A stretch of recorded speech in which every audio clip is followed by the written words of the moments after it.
The Bet and Other Stories written by Anton Pavlovich Chekhov.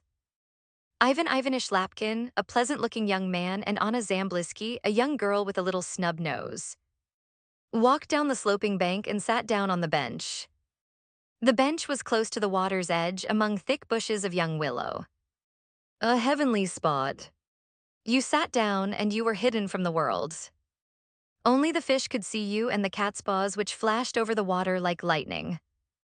The two young persons were equipped with rods, fish hooks, bags, tins of worms, and everything else necessary. Once seated, they immediately began to fish. "I am glad that we're left alone at last," said Lapkin, looking round. "I've got a lot to tell you, Anna Tremendous. When I saw you for the first time, you've got a nibble. I understood then why I am alive. I knew where my idol was, to whom I can devote my honest, hard-working life. It must be a big one. It is biting. When I saw you for the first time in my life, I fell in love passionately. Don't pull. Let it go on biting. Tell me, darlings, tell me, will you let me hope? No, I'm not worth it. I dare not even think of it, may I hope for? Pull. Anna lifted her hand that held the rod, pulled, cried out. A silvery green fish shone in the air. Oh goodness, it's a perch. Help quick. It's slipping off. The perch tore itself from the hook, danced in the grass towards its native element, and leaped into the water. But instead of the little fish that he was chasing, Lapkin quite by accident caught hold of Anna's hand, quite by accident pressed it to his lips. She drew back, but it was too late. Quite by accident their lips met and kissed. Yes, it was an absolute accident. They kissed and kissed. Then came vows and assurances. Blissful moments. But there is no such thing as absolute happiness in this life. If happiness itself does not contain a poison, poison will enter in from without. Which happened this time. Suddenly, while the two were kissing, a laugh was heard. They looked at the river and were paralyzed. The schoolboy Kolia, Anna's brother, was standing in the water, watching the young people and maliciously laughing. "No, kissing," said he. "Right-o, I'll tell mother." "I hope that you as a man of honor," Lapkin muttered, blushing.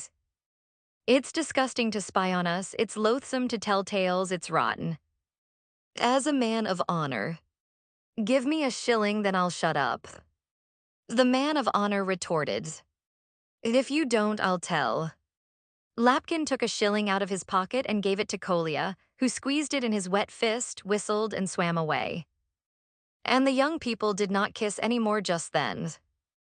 Next day, Lapkin brought Kolia some paints and a ball from town, and his sister gave him all her empty pill boxes. Then they had to present him with a set of studs like dogs' heads. The wretched boy enjoyed this game immensely, and to keep it going, he began to spy on them. Wherever Lapkin and Anna went, he was there too. He did not leave them alone for a single moment. A beast. Lapkin gnashed his teeth.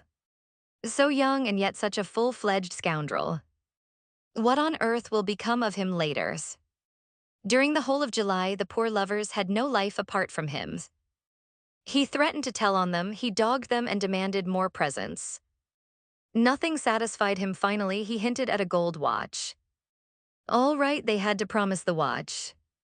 Once at table, when biscuits were being handed round, he burst out laughing and said to Lapkin, "Shall I let on?"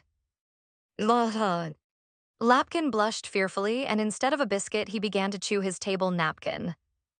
Anna jumped up from the table and rushed out of the rooms. And this state of things went on until the end of August, up to the day when Lapkin at last proposed to Anna. Lord, what a happy day that was.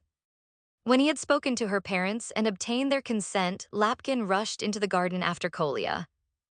When he found him, he nearly cried for joy and caught hold of the wretched boy by the ear. Anna, who was also looking for Kolia, came running up and grabbed him by the other ear. "Darling, precious pets, I won't do it again." "No, forgive me." And both of them confessed afterwards that during all the time they were in love with each other, they never experienced such happiness, such overwhelming joy as during those moments when they pulled the wretched boy's ears.